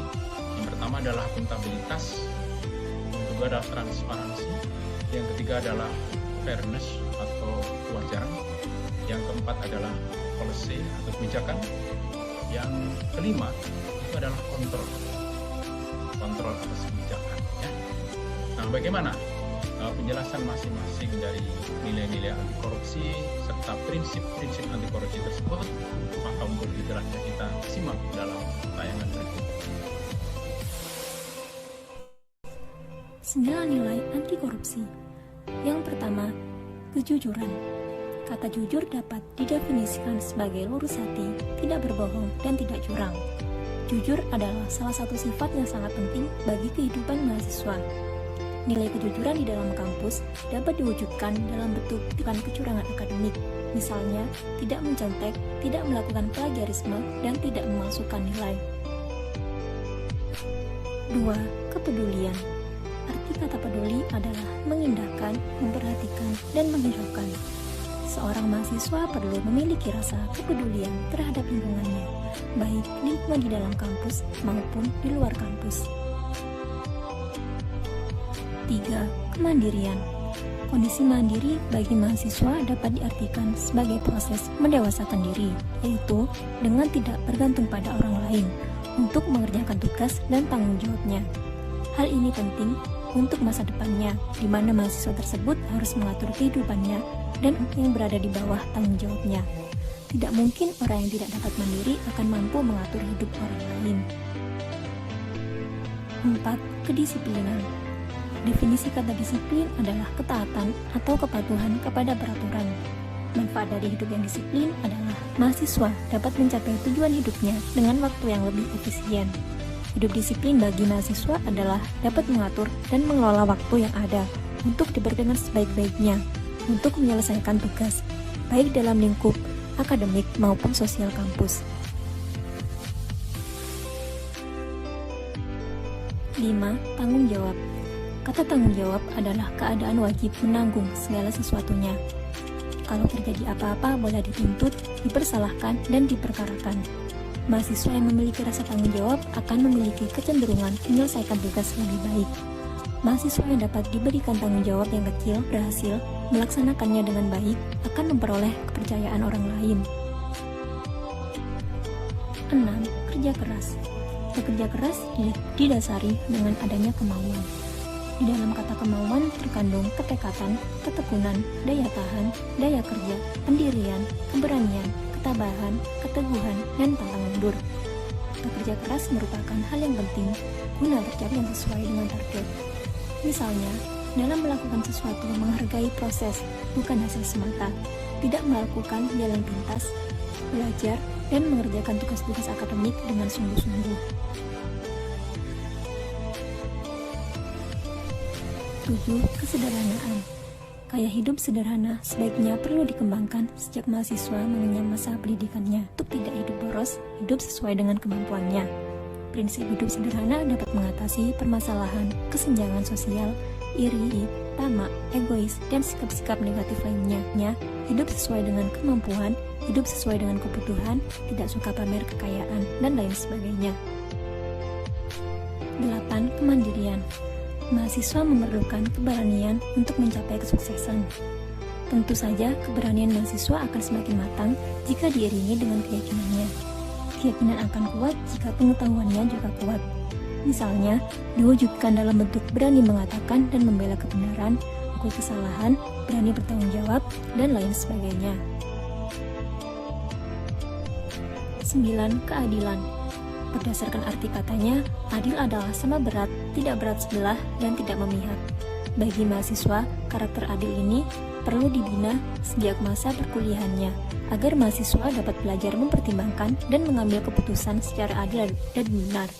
Misalnya, diwujudkan dalam bentuk selalu memberikan pujian tulus pada kawan yang berprestasi, memberikan saran perbaikan, dan semangat pada kawan yang tidak berprestasi, dan tidak memilih kawan berdasarkan latar belakang sosial.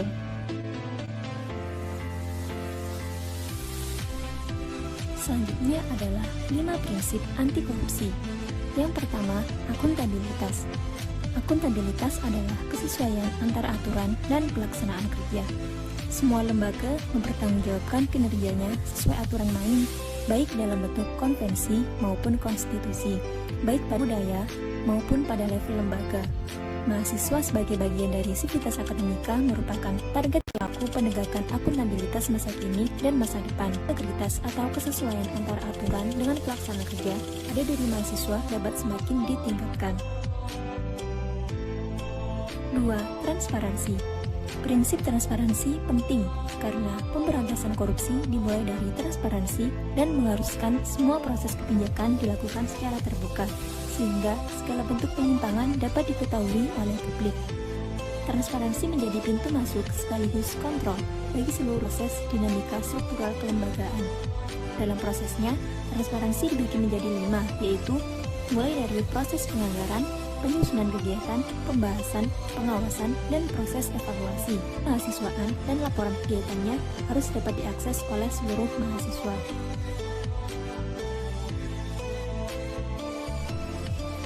3. Kewajaran.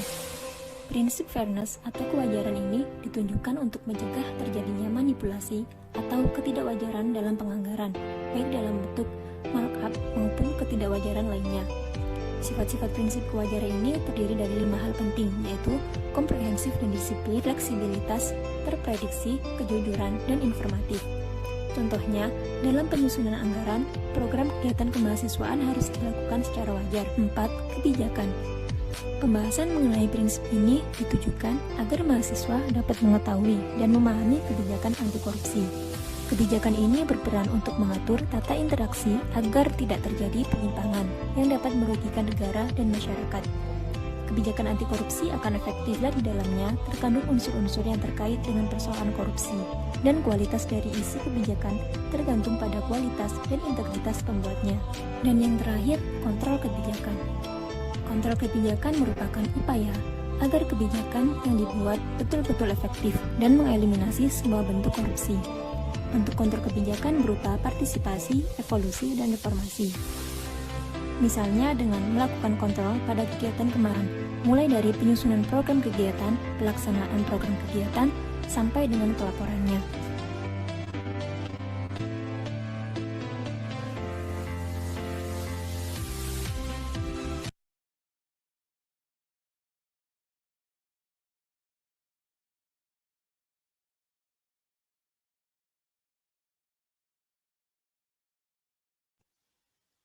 Terima kasih ya Ahmad Ilyas sudah membantu memutarkan video yang dibuat oleh siapa tadi, Sisilia? Siti Maisarah ya? Siti Maisarah ya. Baik, silakan. Ada pertanyaan atau pernyataan terkait dengan video yang diputar oleh Siti Maisarah? Saya, Pak. Oke, Aulia. Nur Latifah, silakan Aulia. Oke, terima kasih atas kesempatannya.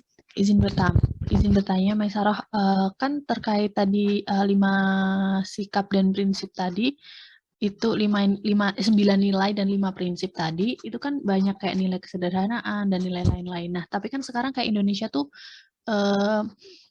banyak kayak hal-hal materialistis yang dipamerkan gitu di mana-mana. Terus kadang di suatu titik tuh aku ngerasa kayak bisa nggak sih sebenarnya Indonesia tuh bener-bener bebas korupsi gitu. Kayak baru-baru ini aja ada teori yang dari Dendles itu kayak sebenarnya Dendles bayar apa nggak bikin kita kerja rodi gitu. Tapi ternyata dikorupsi sama bupatinya yang saat itu menjabat gitu. Jadi aku ngerasa dari dulu kayak gini terus di Jokowi juga ada era revolusi mental, tapi sampai sekarang juga nyatanya masih banyak di kabinet beliau yang korupsi seperti itu. Terus menurut kamu kalau misal ada nih satu hal utama atau kunci atau apa ya, kunci pokok gimana Indonesia tuh bisa menghentikan rekor-rekor korupsi yang udah diciptain, kayak benar-benar bisa bebas dari korupsi itu apa gitu. Terima kasih. Menarik ya pertanyaan dari Aulia Nur Latifah. Bagus ini pertanyaannya. Silakan ditanggapi Siti Maisarah. Baik, saya akan menjawabnya. Menurut saya itu kayak korupsi kan udah dari dulu kan, udah dari zamannya Belanda, kata Aulia tadi. Jadi itu kayaknya sulit banget gitu loh. Soalnya sampai sekarang itu masih banyak banget yang korupsi. Tapi mungkin kalau dari pembuat kebijakan sama pelaksana kebijakannya bisa jujur, itu mungkin bisa Indonesia bisa bebas dari korupsi. Intinya dari kejujurannya itu masing-masing sih. Kayak Berarti benar-benar kembali ke orang ya, maksudnya mentalnya orang. Nah, iya. Itu ada nggak kira-kira apa yang bisa dilakukan negara atau apa gitu untuk mendukung itu? Soalnya kan selama ini kayak misal masuk PNS atau tes apa udah ada SKD, udah ada apa-apa gitu, tapi nyatanya itu jadi kayak manipulatif gitu loh sama yang ada gitu. Ya emang sih udah ada penanggulangan, udah ada komisi pemberantasan, tapi kayak nggak ada, maksudnya belum berhasil yang maksimal gitu. Sedangkan kayak di negara-negara lain, misalnya kayak misal di Jepang gitu, misal dia yang korupsi dia bakal apa sih, kayak bakal bunuh diri karena malu, tapi kayak prinsip malunya di Indonesia tuh nggak ada, bahkan pemimpinnya juga banyak, misalnya kayak pejabat-pejabat penting gitu yang korupsi tuh. Jadi selama ini menurut Sarah ada nggak sih kayak langkah negara nih dari terlepas dari individu yang kayak gitu? Soalnya kayak hukuman yang berat juga belum pernah nyatanya ada yang korupsi dihukum mati dan lain-lain gitu. Terima kasih. Ya. Mungkin dari mentalnya sendiri ya, Indonesia kan kayak masih lemah gitu. Kayak masih terpengaruh orang lain. Jadinya kayak lebih mudah melakukan korupsi gitu. Terus kayak hukumannya juga kurang berat sih. Kan kayak tadi itu yang Menteri Sosial itu masih 11 tahun gitu.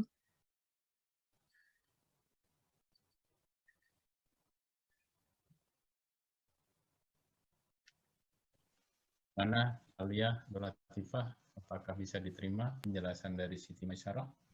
Bisa sih Pak, tapi kayak masih kurang nangkep gitu. Kalau dari Bapak, boleh nggak Pak? Kalau pandangan dari Bapak, saya minta pandangan dari Bapak. Ya, terima kasih Pak. Kurang nangkepnya di mana? Nah, Siti, bukan Siti, Maksudnya Aulia ya. kurang apa ya? Kurang clear gitu Pak. Karena kan kadang tuh rasa hopeless tuh ada gitu loh Pak dalam diri saya. Kayak kadang ala apaan juga pasti kayak gini, kayak misal yang kemarin KPK, maksudnya kayak mau bikin komisi pemberantas korupsi aja ada aja ganjalannya gitu. Jadi apa sih sebenarnya kuncinya gitu? Nah, kalau dari Bapak boleh memberikan pandangan, akan sangat berterima kasih Pak saya. Hopeless-nya diganti dengan hope good ya. Nah, artinya apa? Pandangannya harapan yang cerah gitu Aulia ya. Kalau hopeless kan jadinya putus asa, demotivasi nanti. Wah, paling begini. Jangan-jangan nanti ada kolusi ya. Tes-tes ini hanya formalitas, sudah ada ininya, jangan gitu ya. Kan sudah ada aturannya itu, Aulia Nur Latifah, di Undang-Undang Nomor 31 1999. Memang nanti kembali ke manusianya ya. Tadi dikatakan oleh Siti Maisarah ya. Manusianya kalau dia taat pada aturan, dia nggak akan melanggar aturan itu. Tentu aturan itu akan berguna kalau efektif ya, kalau dipatuhi. Kalau nggak dipatuhi ya seolah-olah nggak ada aturan gitu ya. Masuk di dalam nanti ya, Aulia Nur Latifah ya, kamu nanti kan lulus dari D3 akuntansi ya. Jangan kamu nanti misalkan, ya terang saja Siti Maisarah dekat dengan ini ya, Pak Subagio sehingga ditaruh di PKN, nggak ada hubungan itu ya. Nah, misalkan ternyata Siti Maisarah ditempatkan di PKN nih, Aulia. Jadi pikiran-pikiran yang sifatnya negatif itu diganti dengan positif ya, Aulia ya. Hopeless-nya tadi ya. Kalau punya bukti tentang pelanggaran atau tentang hal-hal yang sifatnya penegakan hukumnya itu dilanggar, kalian bisa melaporkan ya kepada penegak hukum.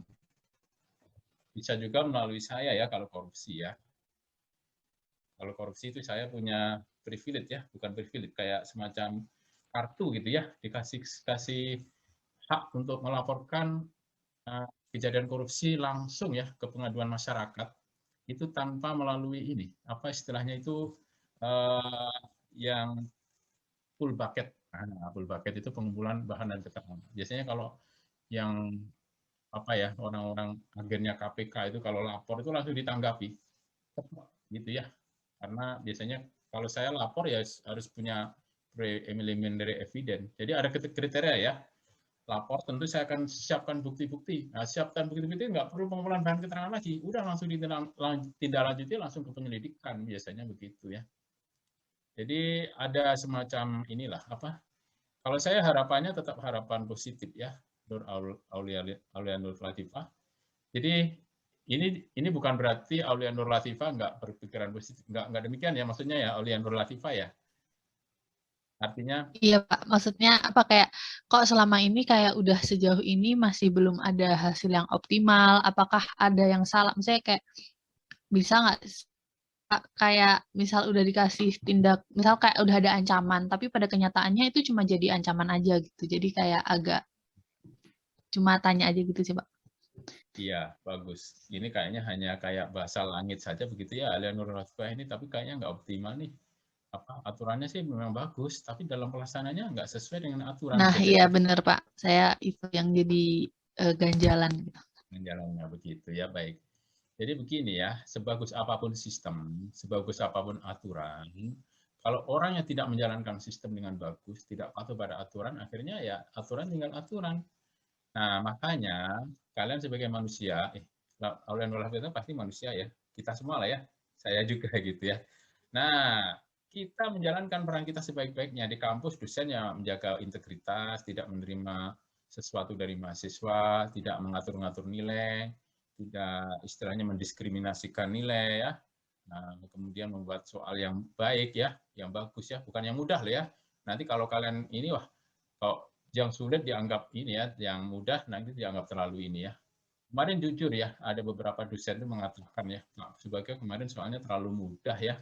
Jadi tolong kalau nanti ujian akhir semester agak lebih dipersulit biar mahasiswa punya effort, ya usahanya biar lebih optimal gitu ya, karena nilainya bagus-bagus, hampir semua kelas tuh bagus-bagus semua katanya gitu ya. Oh ya sudahlah, kalau gitu nanti ujian akhir semester bisa jadi akan lebih sulit dibandingkan ujian tengah semester ya. Karena saya doskonya ya, dosko kan harus mendengar ya, mendengar dari dosen yang lain ya. Cuman saya bilang gini, kalau gitu Bapak sumbangin soal dong buat saya gitu ya. Nah, beliau nyumbang soal juga ya. Soalnya complicated, saya senang nih. Banyak studi kasus ya sumbangannya ya. Pak Baikyo biar mahasiswa punya critical thinking, kasih studi kasus. Iya, mana soalnya? Saya bilang gitu ya. Kasih soal studi kasus, Mas Baikyo. Iya, saya senang kasih studi kasus. Saya minta dong soalnya ya. Soalnya seperti apa nanti saya keluarkan, saya bilang gitu. Bener dia bikin soal ya. Dan panjang gitu ya studi kasusnya ya. Wah, ini bagus banget. Ini bisa buat mahasiswa stan ya. Nah, nanti ya untuk pertemuan tentang bagaimana soal ujian akhir semester di pertemuan terakhir ya. Jadi Oke, begitu Pak. ya, Nur Latifah. Siap, Pak. Jangan kamu pesimis ya, Iya, Pak. optimis. Iya. Generasi muda itu generasi penerus. Saya udah lewat. Saya paling 15 tahun lagi udah pensiun ya. Kalian masih lanjut ya. Nah, masih 15 tahun lagi kalian masih 35 ya atau 36 ya. Panjang masih berlanjut sampai 50 sekian masih ini ya. Artinya nanti kalian yang menggantikan kami ini. Maka dari kalian lah spirit ya, semangat pemuda itu ini ya hadir ya. Kevin kemarin yang hadir ke acara itu siapa aja ya hari Kamis ya? Ada nggak absennya Kevin? Nggak tahu ya. Oke, nggak apa-apa. Aulia Nur Latifah, kamu datang nggak waktu acara hari Kamis dengan KPK? Saya nggak hadir, Pak. Oke, nggak apa-apa. Saya hargai ya kejujuran kalian. Nggak apa-apa. Nggak hadir tidak akan saya kurangi nilai aktivitasnya ya. Jangan khawatir ya. Nah, ini karena memang saya nggak akan memaksakan, tidak mewajibkan ya. Baik, itu ya Aulia Latifah. Tapi kamu bertanya ini ada tambahan ya. Tambahan partisipasi ke apa istilahnya? Kehadiran. Apa? Partisipasi bertanya ya, yang nilainya setara dengan nilai kehadiran kalau nanti disampaikan oleh Kevin ya. Jadi nggak usah khawatir Aulia ya. Ya, Jadi Pak. kamu nggak hadir nggak apa-apa. Ini sudah menggantikan, ini kamu bertanya. Untung kamu bertanya ya Aulia ya. Nah, jadi ada tambahan untuk nilai A. Iya. Baik. Terima kasih banyak Pak atas jawabannya. Ya, makasih kembali, semangat ya Aulia Nur Latifah. Ada lagi yang lain silahkan. Izin bertanya Pak. Serina Natasha Lubis ya. Serina ini apa ya? Kayaknya kamu riang banget ya, ceria ya. Oke, lanjut Serina. Lanjut, silakan Serina. Terima kasih Pak. Ya, izin bertanya untuk Saroh. Tadi kan ada 5 prinsip anti korupsi. Nah, itu kira-kira untuk yang kontrol kebijakan itu, bagaimana penerapan kontrol kebijakan di Indonesia? Apakah sudah efektif atau masih belum menurut kamu? Oke, bisa pertanyaannya, silakan. Siti, ditanggapi.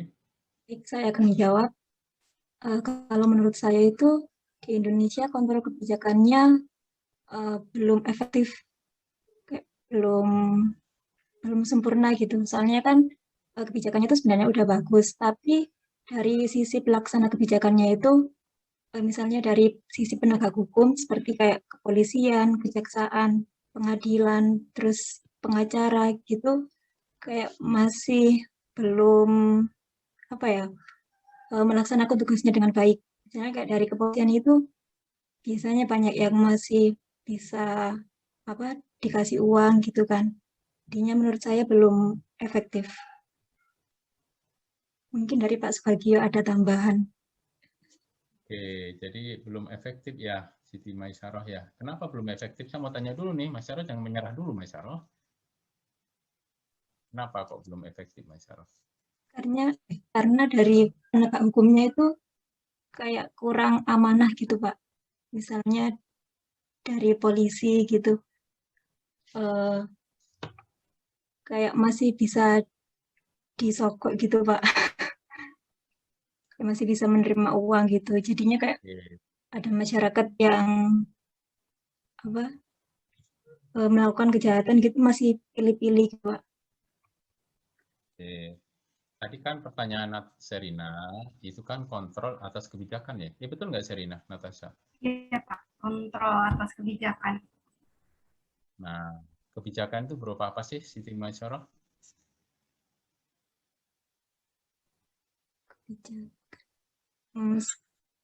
Kebijakan itu apa? Policy. Biasanya diwujudkan dalam apa? Peraturan. Oke, peraturan, terus kemudian selain peraturan? Ya, undang-undang kan peraturan ya? Iya. Undang-undang peraturan ya? Peraturan bukan ya? Peraturan pemerintah ya peraturan juga gitu ya.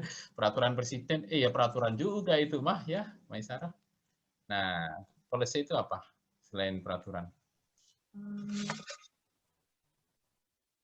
Ada peraturan, ada prosedur, ada metodologi ya, metode, terus apa lagi? Sumber daya yang digunakan untuk melaksanakan suatu kegiatan itu juga policy ya. Jadi sumber dayanya siapa? Sumber daya itu ada 5 ya sedikitnya ya. Man ya, manusia. Money ya, uang. Kemudian ada metode ya, metode juga masuk sumber daya juga ya. Ada mesin itu kalau alatnya. Satu lagi itu apa ya? Ada 5 ya metode sumber daya. Intinya kebijakan itu harus ada pengendalian. Kalau tidak dikendalikan dia akan sewenang-wenang ya. Contoh ini ya kebijakan dalam penerimaan SPMB ya. Kalian tahu ya sekarang lagi SPMB ya. Sistem penerimaan mahasiswa baru loh di Bekenstan ini ya. Nah, kebijakannya setiap calon mahasiswa itu wajib swab, misalkan ya, wajib tes COVID. Kalau dia ada reaktif atau dinyatakan positif, ditunda tesnya atau tidak diperkenankan tes. Itu adalah kebijakan atau policy. Nah, pengendaliannya bagaimana? Ya setiap mahasiswa dikendalikan. Gimana cara mengendalikan prosedurnya waktu dia masuk harus bawa tes itu. Kemudian harus ada petugas yang memeriksa ya tentang kelengkapan dokumen dan sebagainya sampai dalam proses dia di ruang ujian nggak boleh bawa apa-apa. Itu juga kebijakan. Jadi nggak boleh setiap mahasiswa yang ujian bawa HP, itu kebijakan. Harus dikendalikan ya. Cara mengendalikan apa? Yaitu tadi, bagaimana dalam pelaksanaannya. Jadi selain aturan, pelaksanaannya juga termasuk dalam kebijakan juga. Begitu ya, Maisarah ya. Serina ya. Nah, Serina kalau belum optimalnya, itu mungkin kalau Serina memandang dari penegakan hukum dari sisi yang bukan negatif sih, maksud saya yang sisi yang berbeda. Kalau ini ya, penegakan hukum itu adil, tentu nggak akan ada demo, ya. Demo-demo yang sifatnya itu merusak, atau nggak akan ada yang menentang secara massal, ya. Tapi kalau penegakan yang nggak adil, penegakan hukum yang nggak adil, itu banyak sekali demo, ya. Kemarin waktu HRS itu, ya, dikatakan sama Refli Harun itu sampai ada yang ini, ya, demo katanya ada yang bawa batu segala, ya, sampai kasihan yang polisinya, ya, polisinya mengamankan sidangnya Habib Rizik Syihab, ya, waktu di situ, sehingga itu mengapa kok jadi perhatian publik, ya, banyak sekali yang demo karena merasa kasus yang sama nggak diproses, sementara kasus ini diproses. Tapi itu ini, ya, salah satu contoh yang di masyarakat. Kalau korupsi, ini mohon maaf, ya, ada yang tahu hukumannya Pinangki berapa tahun? Pinangki itu jaksa, ya. Berapa tahun hukumannya? Ada yang tahu yang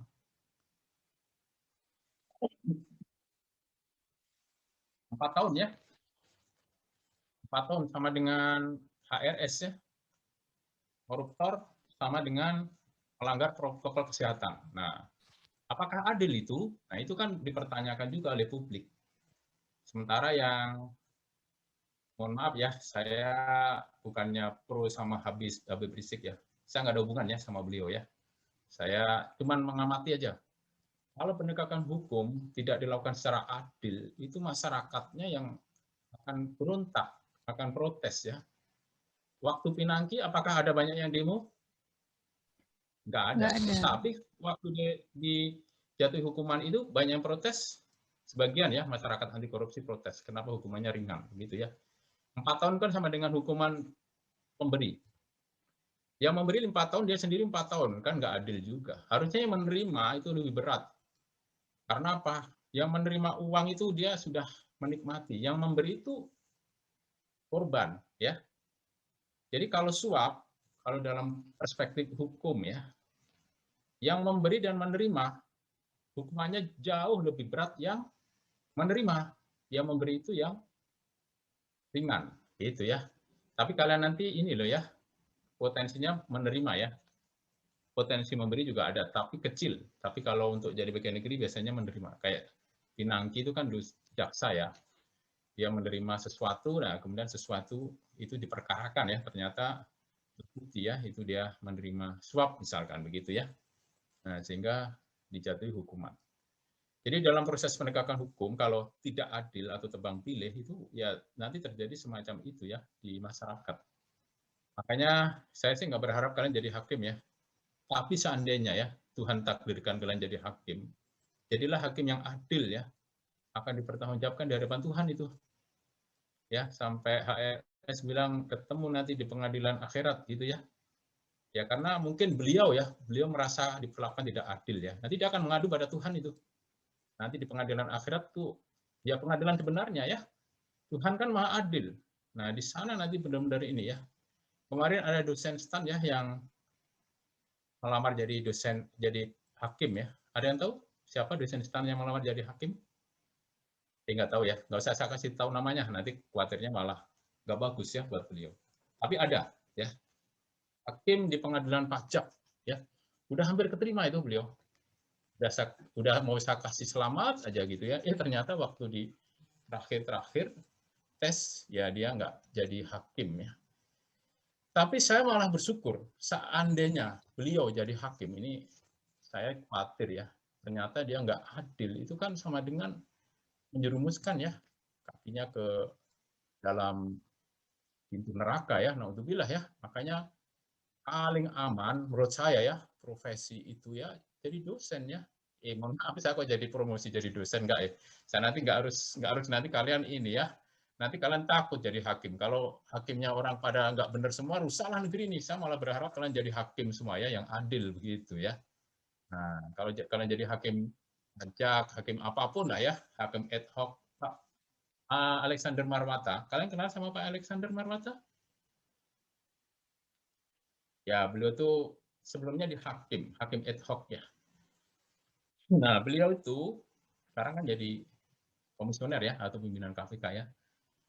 Nah, beliau cerita ya, waktu sebelum jadi komisioner itu, jadi hakim ad hoc itu beratnya minta ampun ya.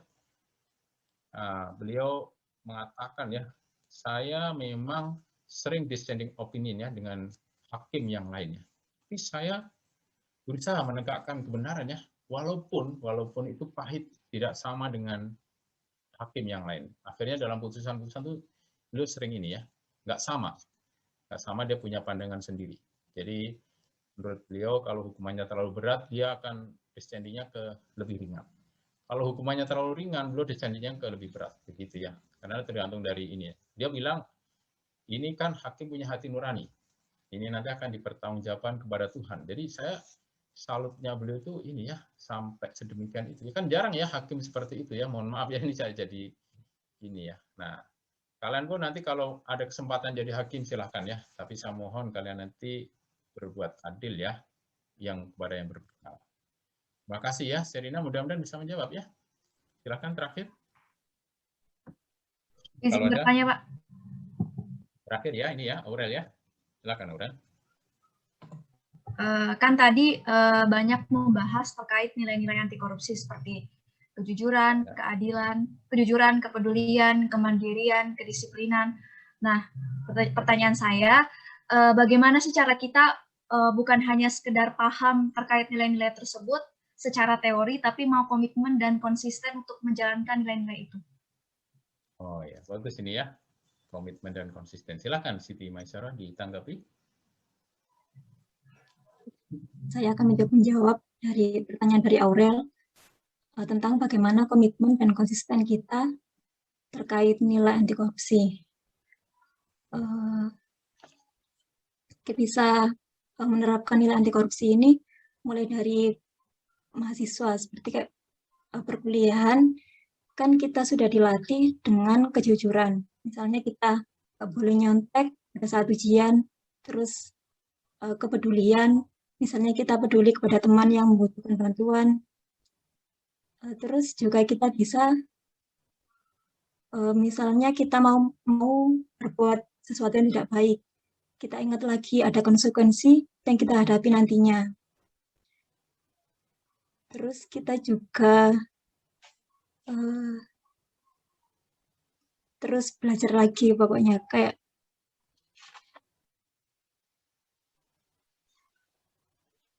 dan balik lagi ke individu masing-masing kita yang tidak berbuat baik tadi. Gitu. Soalnya kalau kita berbuat tidak baik kan, misalnya kita bisa mengecewakan alma mater, terus mengecewakan orang tua juga, gitu.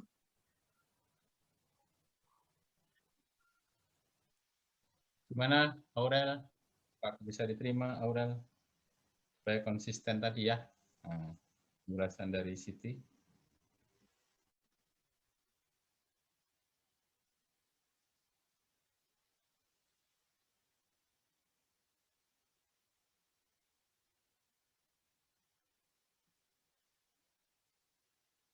Gimana Aurel? Bisa diterima? Bisa, Pak.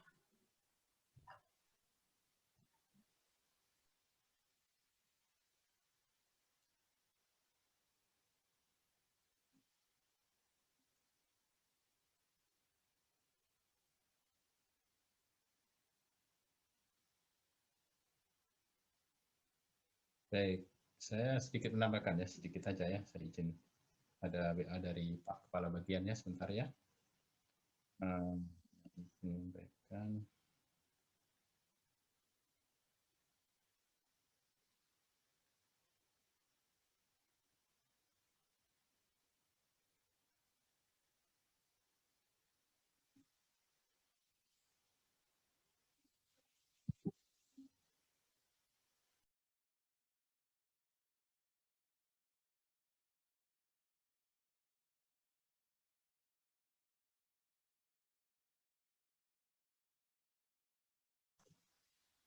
Baik, jadi kalau orang kan bisanya komitmen ya. Komitmen itu tanda tangan fakta integritas. Saya berjanji. Nah, itu komitmen ya. saya tidak akan korupsi, itu komitmen. Tapi kalau konsisten, itu berlalunya. Artinya setelah komitmen apa? Menjaga itu ternyata lebih sulit dibandingkan dengan memulai. Kadang-kadang begitu ya. Menjaga integritas, itu kan ada pengaruh faktor internal eksternal ya, kalau kita belajar tentang anti korupsi ya. Yang internal diri sendiri, kalau kuat imannya, biasanya dari luar itu nggak berpengaruh. Seperti ikan ya. Ikan itu, kalau dia hidup, dia nggak ikut asin ya, di lautan ya, ikan laut ya. Tapi kalau dia mati, ikan itu jadi ikut asin. Dia akan terbawa arus ya.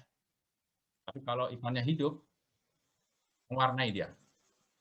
Dia nggak ikut asin. Layang-layang juga gitu ya. Layang-layang itu kalau putus, dia akan terbawa angin ya. Kemana angin membawa ya disitulah. Tapi kalau layang-layang itu masih menyangkut, tidak putus, dia akan melawan arus ya. Nah, nanti kalian kalau jadi pegawai, mudah-mudahan sih atasan kalian bagus ya. Harapan saya begitu ya, mudah-mudahan. Seandainya ternyata atasan kalian itu koruptor, misalkan ya, mohon maaf, mudah-mudahan enggak sih. Kalian harus siap-siap melawan arus untuk mengalami hal yang seperti saya alami dulu ya. Saya di kantor pusat, sistemnya nggak bagus, atasan saya begini, saya menolak untuk menerima pemberian dari orang luar ya. Setiap ada pemberian saya kembalikan berupa uang yang di amplop itu ya, saya suruh balik, bawa balik. Saya akhirnya dimutasi ya, dipindah, yaitu resiko. Mudah-mudahan sih nggak ada sampai segitu. Seandainya itu terjadi pada kalian, kemudian kalian yakin ada korupsi di dalamnya, ada bukti, kalian bisa menyampaikan ke KPK ya, atau melalui saya, boleh. Nanti saya teruskan ya. Nanti saya teruskan KPK, kalian nggak perlu takut. Kalian nggak akan diketahui siapa yang lapor ya. Dan saya juga nggak akan bocorkan kalau melalui saya ya, tentang ada dugaan korupsi misalkan ya. Tapi seandainya memang itu tidak terjadi, karena semua kantor pusat terutama ya, itu sudah reformasi birokrasi dan sudah bagus-bagus sistemnya. Nah, mudah-mudahan kalian bisa mengikuti ya irama itu. Nanti kalau di kantor di daerah, saya nggak tahu seperti apa, tapi yang jelas cerita sepupu saya itu masih ada ya, terutama di pengadaan katanya ya. Setiap pengadaan Mas itu sering ada gitu ya. Terus kamu di pengadaan, untung saya nggak di pengadaan Mas ya, syukurlah. Kalau kamu di pengadaan ikut-ikutan gitu, kamu berarti nggak bisa menahan diri.